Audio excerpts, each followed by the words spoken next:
autres si on n'était pas sauvés. Si on n'était pas sauvés. Hey! Dans le quartier, toutes les mamans disaient à leurs enfants, chez les Ngawala, tout le monde peut venir, sauf ces garçons-là. Il va abîmer nos enfants. Vous savez que moi, j'ai été chassé de l'église catholique. Parce qu'en pleine messe de Pâques 1987-86, vous voyez quand on gifle Jésus tard. Et puis moi, je dis, hey! On me chasse. Et puis je dis aux gens, moi je ne peux pas prier. Moi tu me gifles. Amen.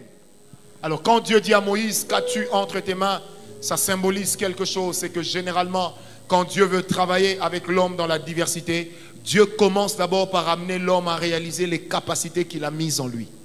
La verge, loin d'être un bâton, c'était devenu une capacité. C'était devenu une capacité. Je répète, c'était devenu une capacité. En latin, on a l'habitude de dire nil novi sub sole. Il n'y a rien de nouveau sous le soleil. Une chose, un jour, quelqu'un m'a appris, mais comment tu parles devant les gens sans avoir froid aux yeux? Je lui ai répondu, je n'ai pas appris à parler devant les gens en prêchant, mais j'ai appris à parler devant les gens quand j'ai raconté des conneries. Est-ce que quelqu'un me comprend? C'est comme ça qu'au jour où Dieu vous choisit, vous allez remarquer que Dieu tire dans deux choses, dans votre histoire et dans votre tempérament. Amen. Dieu tire toujours dans votre histoire et dans votre tempérament. Est-ce que quelqu'un m'a donné un amen? Il tire toujours dans deux choses, dans votre histoire et dans votre tempérament.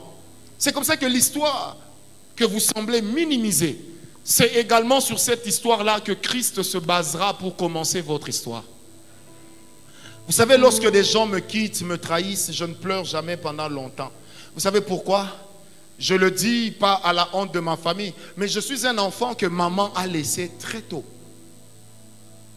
Donc à moins de 2 ans, maman est partie. Donc j'ai grandi. Et j'ai grandi comme ça. C'est dit, Et j'avais l'habitude de dire en grandissant, je dis, celle qui m'a mise au monde m'a laissé. Vous pensez que je vais m'attacher à qui? Vous comprenez?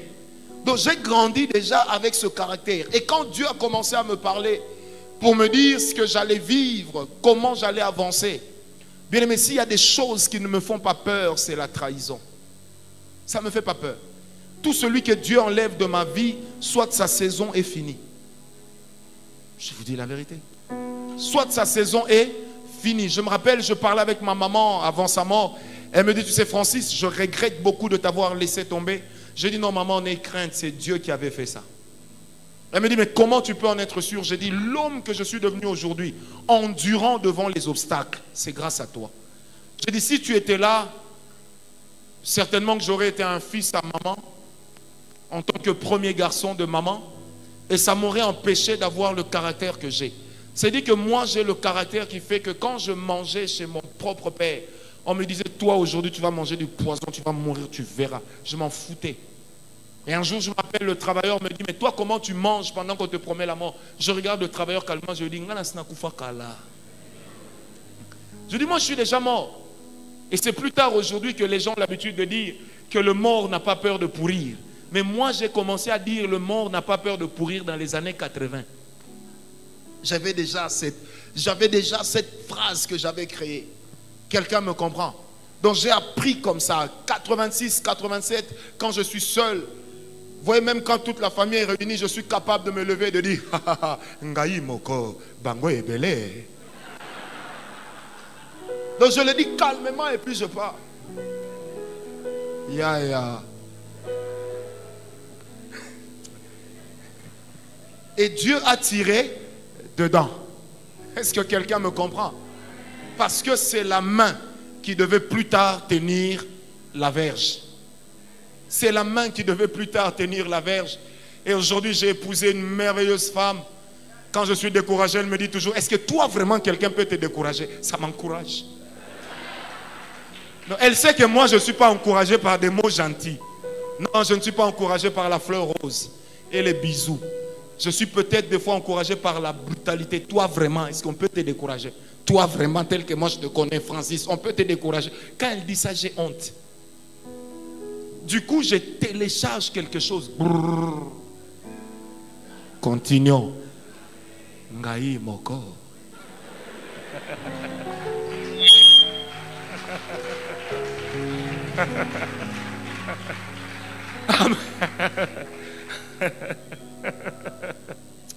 Ah, nous autres, si on n'était pas sauvés,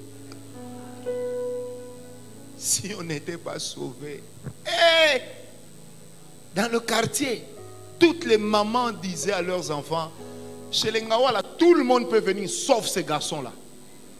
Il va abîmer nos enfants. Vous savez que moi, j'ai été chassé de l'église catholique. Parce qu'en pleine messe de Pâques 1987-86, vous voyez quand on gifle Jésus tard. Et puis moi, je dis, hey! On me chasse. Et puis je dis aux gens, moi, je ne peux pas prier. Moi, tu me gifles, je te rembourse. Ça, c'est quel Dieu ça? On le gifle puis il laisse faire. Mais c'était la main qui devait tenir la verge. Et la main cache notre caractère. La main cache nos faiblesses. La main cache notre force. Quand tu tombes, la chose qui semble te protéger, c'est ta main. Quand il y a un problème et que tu pleures, la chose avec laquelle tu essuies tes larmes, c'est ta main. Quand il y a un problème, la chose sur laquelle tu poses ta joue pour exprimer ta compassion, ta pitié, c'est encore ta main. La main de Moïse était le symbole de son caractère, le symbole de ses défauts, le symbole de ses qualités. Tu ne trouveras jamais un homme qui n'a que des qualités. Et quand tu marches avec Dieu dans la diversité, tu dois savoir que Dieu a la capacité d'exploiter aussi tes faiblesses. Et laissez-moi vous dire que Dieu exploite même plus vos faiblesses que votre force, afin que vous ne puissiez pas partager la gloire avec lui. Amen, amen. Afin que tu ne puisses pas partager la gloire avec lui. Et c'est comme ça que le Seigneur a toujours travaillé. C'est pourquoi là où il n'y a pas de caractère, là où le caractère n'est pas solide, l'onction ne peut pas être efficace. Un homme qui a un problème de caractère, un problème de discipline, c'est un homme, si vous lui donnez beaucoup d'onction, donnez-lui le temps, il fera beaucoup de dégâts. Parce que l'onction ici, je l'ai dit et je le répète, ça attire même ce que nous ne pouvons pas contrôler. Ça attire même ce que nous ne pouvons peut-être pas influencer. Vous savez, dans ma vie, avec ma petite beauté de monégasque, de Monaco, amen, j'ai rencontré des femmes prêtes à tout, juste pour dire aux gens, je sors aussi avec cet homme. J'ai rencontré tout ça. Heureusement pour moi que j'avais reçu ces paroles avant, que l'onction va tout attirer. Amen. L'onction va t'attirer même les problèmes, mais l'onction ne va jamais gérer les problèmes, c'est la sagesse. L'onction va attirer même les conflits, mais c'est la sagesse qui va permettre à ce que les conflits puissent être gérés d'une certaine manière. N'oubliez jamais ça, le caractère, c'est comme le récipient qui garde l'onction.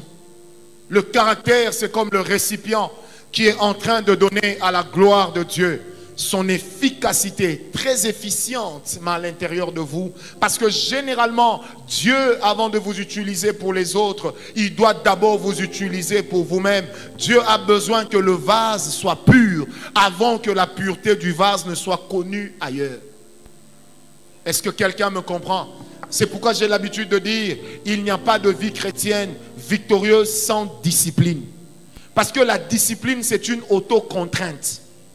Dans la discipline, tu te contrains à ne pas obéir aux choses qui ne plaisent pas à Dieu, mais aux choses pourtant vers lesquelles ta chair est en train de t'envoyer. Est-ce que quelqu'un me comprend? C'est pourquoi dans la discipline, ça vient du mot latin discipulus, qui veut simplement dire celui qui apprend, celui qui souscrit à un enseignement, celui qui souscrit, comme pour dire, à une mise à jour permanente. Mais pour qu'on se discipline, il faut que Dieu soit le magistère et que nous soyons les discipuli. Ça veut dire ceux qui apprennent auprès de qui? Du maître. Le caractère, j'ai à cœur de vous le dire, serviteurs de Dieu, Si votre caractère n'est pas brisé, un jour vous prendrez la gloire de Dieu. Et Dieu vous tuera plutôt qu'il ne l'avait prévu. Quelqu'un m'a donné un amen. Si votre caractère n'est pas travaillé, vous allez un jour souscrire à la gloire de Dieu. Bien-aimés, et Dieu vous en voudra. N'oubliez jamais cela. Nous dépendons de Dieu. Dieu ne dépend pas de nous. Et le caractère est une chose que l'on travaille. Et la discipline personnelle, c'est ça qui est le maître d'œuvre du caractère. Dans Hébreux 12, la Bible dit ceci: si nos pères qui sont des pères de chair nous disciplinent pour des biens mortels, combien à plus forte raison notre Père qui est dans les cieux ne nous disciplinera-t-il pas pour des biens éternels? Écoutez ce que je vais vous dire. Je ne peux pas avoir le souci de l'œuvre de Dieu plus que Dieu lui-même. Par conséquent, je me discipline pour plaire à Dieu, afin de ne point être écarté, alors que la course ne fait que commencer. Est-ce que quelqu'un me comprend? Quand Dieu a investi en l'homme, Dieu peut être très dur à l'égard de cet homme pour le discipliner.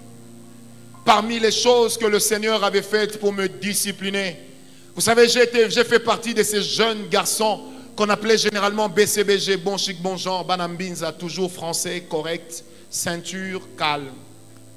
Quand je me convertis, la première des choses que je perds, ce sont mes valises. Et je viens à la borne, 3 ans, un seul pantalon. Frère, ne me regarde pas comme ça, je sais coudre. Hein? Le même pantalon, stratégie fait l'homme. Ce dimanche, c'est one ponte. Dimanche qui suit, le même pantalon, c'est double ponte. L'autre dimanche, là-bas, j'ajoute un tissu noir. Moi-même, j'appelais ça valeur ajoutée. Et vous avez l'impression que je change, mais alors, en réalité, c'est le même pantalon. Et c'était un brisement. Parce que là où Christ ne t'a pas encore brisé, là où Dieu n'a pas encore volé tes rêves, il ne peut pas te donner ses rêves. Est-ce que quelqu'un m'a compris? Là où Dieu ne t'a pas encore volé tes rêves, il ne peut pas te donner ses rêves. La discipline, très important. La discipline passe également par le brisement. Dieu nous façonne, quelquefois en nous brisant. Souvenez-vous de Jérémie 18, lorsque l'Éternel est en train de parler du potier et du pot. Le pot, c'est l'ouvrage, le potier, c'est le maître d'œuvre. Et il se présente lui-même comme étant le potier. Et il nous présente comme étant des pots. Ça veut dire nous sommes son ouvrage. Et j'aime bien ce que la parole de Dieu dit. Nous sommes l'œuvre de sa main. Et j'aime bien ce qu'il dit. Il dit, est-ce que le pot, le vase, peut-il dire au potier, pourquoi m'as-tu créé comme ça? Mais Dieu a toujours raison. N'oubliez jamais cela. La main, c'est le caractère. Dans le caractère, il faut qu'il y ait la discipline. Dans le caractère, il faut qu'il y ait la formation. Dans la formation, il faut qu'il y ait le brisement. C'est en vous brisant que Dieu va vous façonner. Chacun de nous que Dieu utilise aujourd'hui